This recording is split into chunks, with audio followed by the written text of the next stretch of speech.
અમદાવાદમાં સોલા વિસ્તારના વિવંતા ઇન્ટરનેશનલ સ્પામાંથી ગેરકાયદેસર દેહ વેપારનો પર્દાફાશ થયો છે. ક્રાઇમ બ્રાન્ચની AHTU ટીમે સૂત્રો પરથી મળેલી ચોક્કસ માહિતીના આધારે આ સ્પા પર રાતોરાત રેડ કરી અને આખો રેકેટ બહાર આવ્યો. માહિતી મુજબ વૈષ્ણોદેવી સર્કલ નજીક આવેલા રનસ્કેપ બિલ્ડિંગના પ્રથમ માળે ચાલતા આ સ્પાનું નામ માત્ર વિવંતા ઇન્ટરનેશનલ સ્પા હતું, પરંતુ તેની આડમાં ગેરકાયદેસર કામગીરીઓ ચાલી રહી હતી. પોલીસે આ કાર્યવાહી માટે ખાસ ડમી ગ્રાહક તૈયાર કર્યો. ગ્રાહકને શારીરિક સંબંધ માટે માંગણી કરવા કહ્યું અને ભાવ નક્કી થતાં જ પોલીસને સંકેત આપવા કહેવામાં આવ્યું.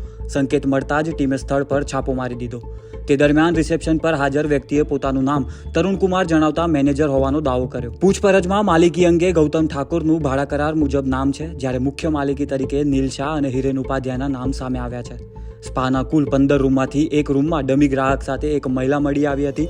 તપાસ દરમિયાન ત્યાંથી 8 મહિલાઓ મળી, જેમાંથી 4એ કબૂલ કર્યું કે તેમને સ્પાના માલિકો દ્વારા દેહ વેપાર માટે દબાણ કરવામાં આવતું હતું અને દરેક ગ્રાહક બદલ માત્ર ₹1000 આપવામાં આવતા.